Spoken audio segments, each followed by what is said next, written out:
Hello, everybody, and welcome to Fan Dummies. I'm Greg. And I'm Erin. And if you're like us, you watched the Tomorrow War over the 4th of July weekend because it came out on the 2nd of July.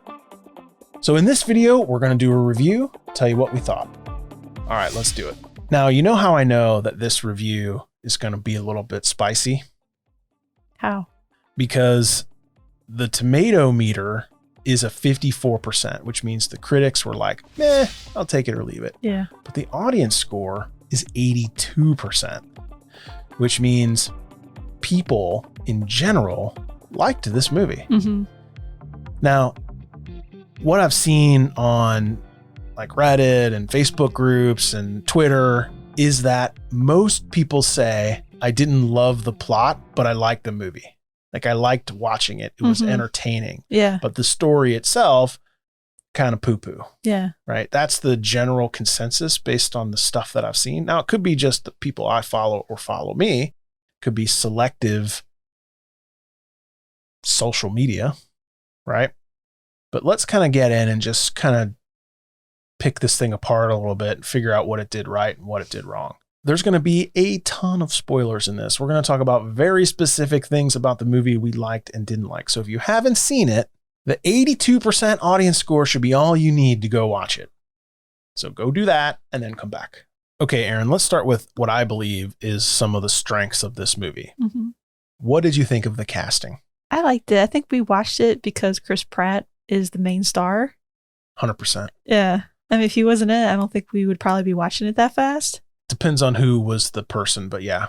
Yeah. Chris Pratt sold the movie for us. Yeah. I didn't know J.K. Simmons was going to be in it. I thought that was pretty fun, especially now that he's all jacked up and he's Chris Pratt's dad, which is awesome. I didn't know a lot of the other actors in the movie, but I do enjoy, getting to know them and their characters. It's always fun when we have new actors I don't know much about. I do like new actors that kind of help me forget that they're actors. They become the characters better than a seasoned actor. Yeah. So I agree with you there. But J.K. Simmons has to be one of my favorite actors. And I did not know that he was in this. Like, there's just something about him that I find so appealing. Uh-huh.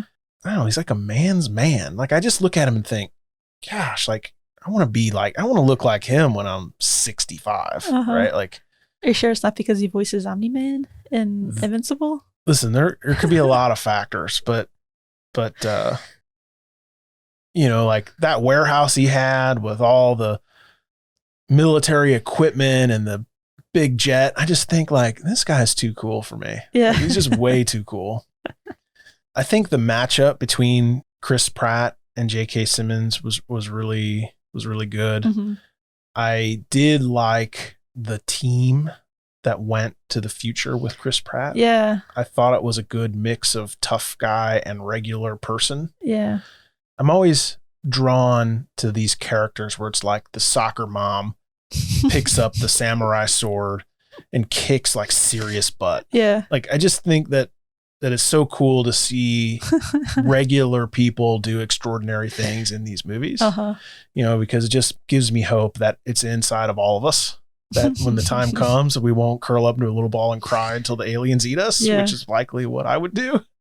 But I have hope that I would find a samurai sword and do some really cool stuff. Yeah.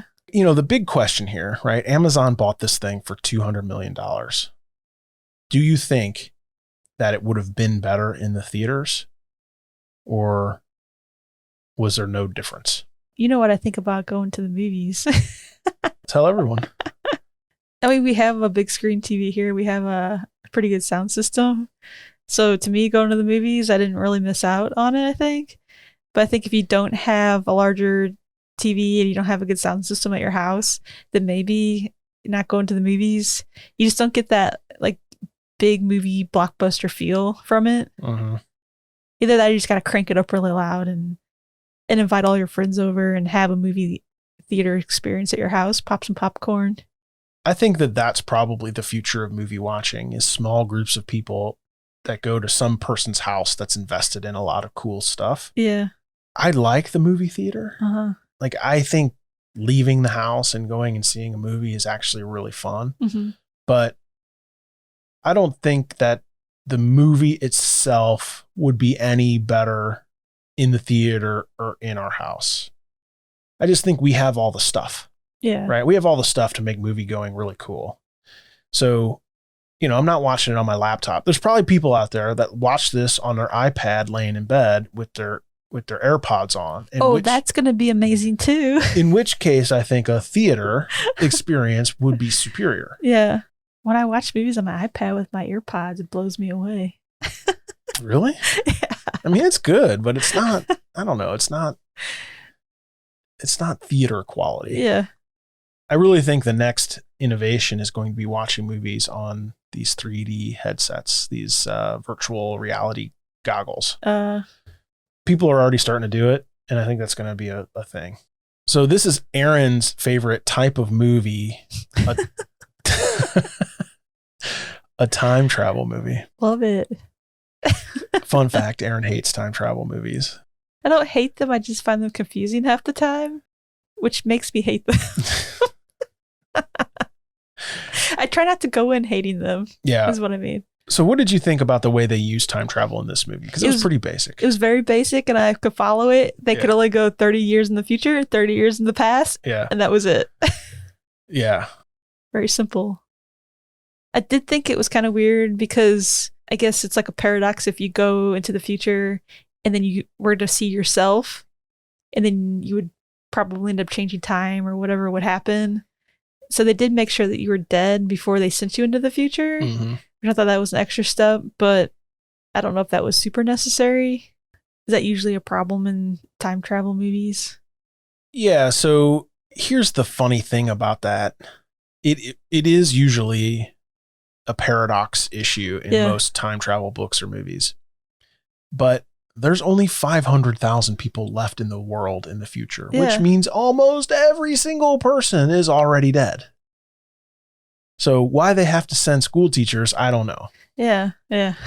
Here's the thing. Time travel plots are always a bit tricky.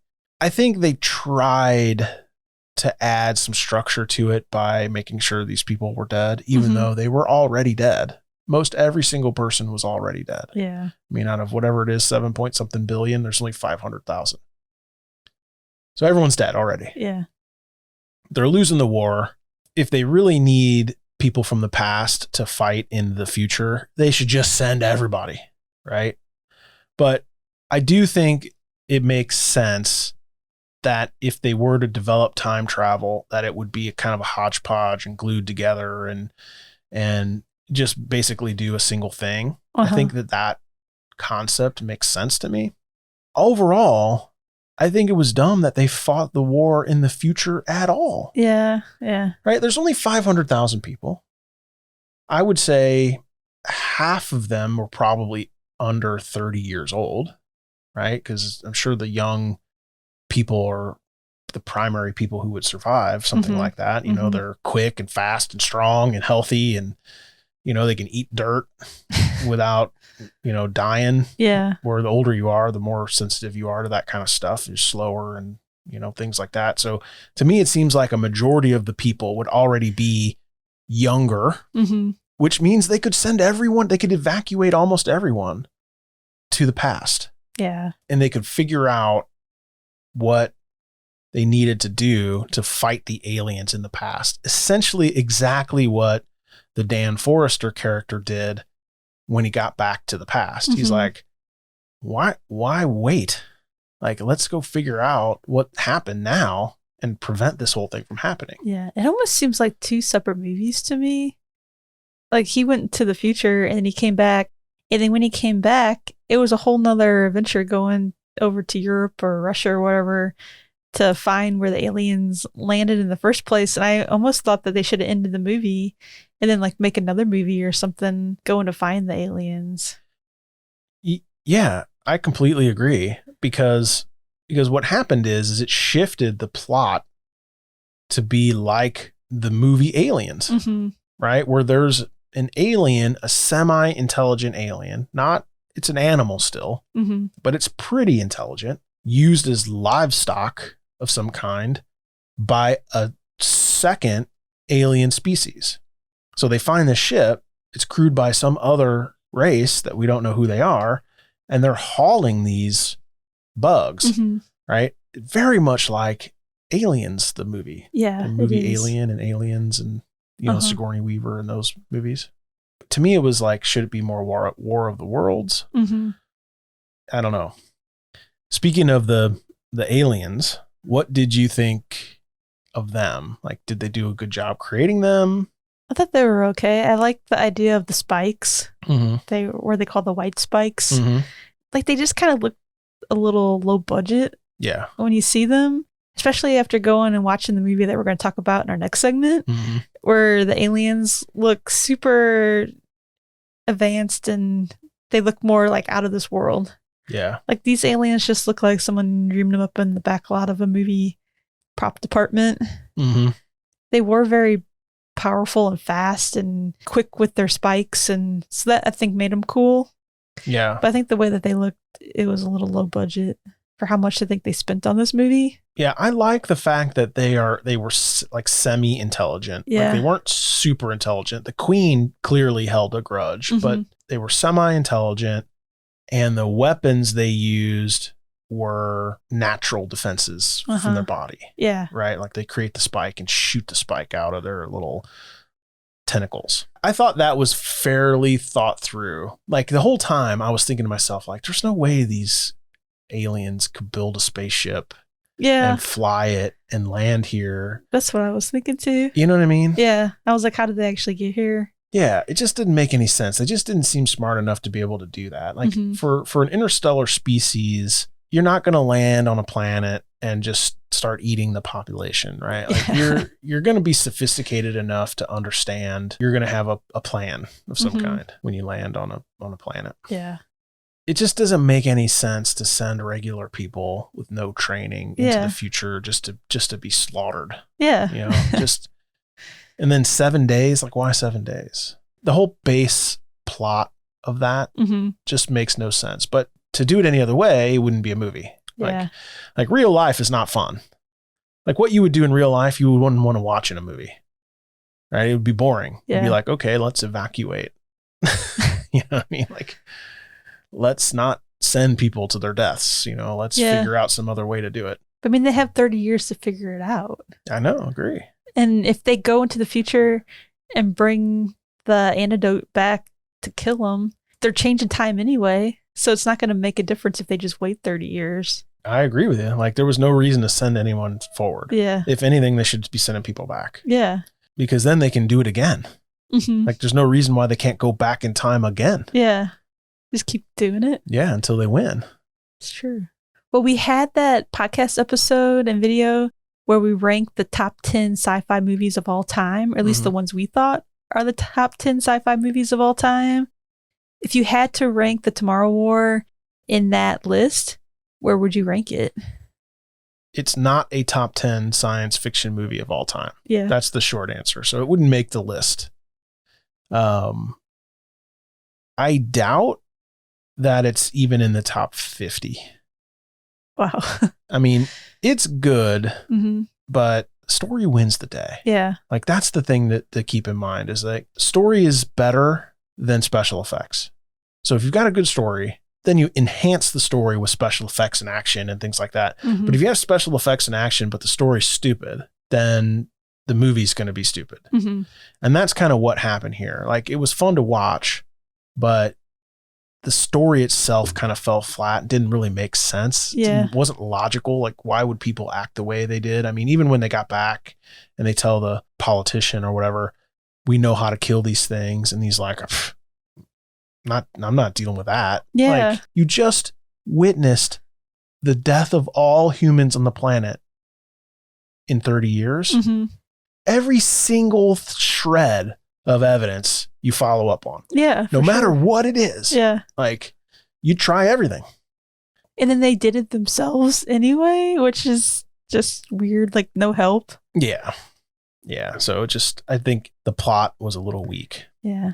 Even like the emotional scenes where, like, you get the family scenes with Dan and his family, like when he leaves and his wife. I watched it and I didn't feel anything. I don't know if it was the acting or just the story, but I just didn't feel bad that he was leaving. Yeah, And- because they foreshadowed it to a point where you expected it. Yeah, maybe. It wasn't a surprise. Yeah. Going into the movie, I could tell he was going to go into the future. Mhm.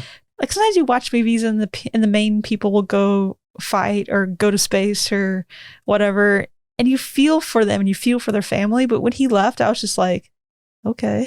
Yeah, well, we knew this was coming. Yeah. And plus they told us that he wasn't going to be dead until then. It was 7 years out. So you knew he was going to return. Exactly. Also. Yeah, he was going to make it. So I think if they would have left that out, I think it would have been a little more edgy. Mm-hmm.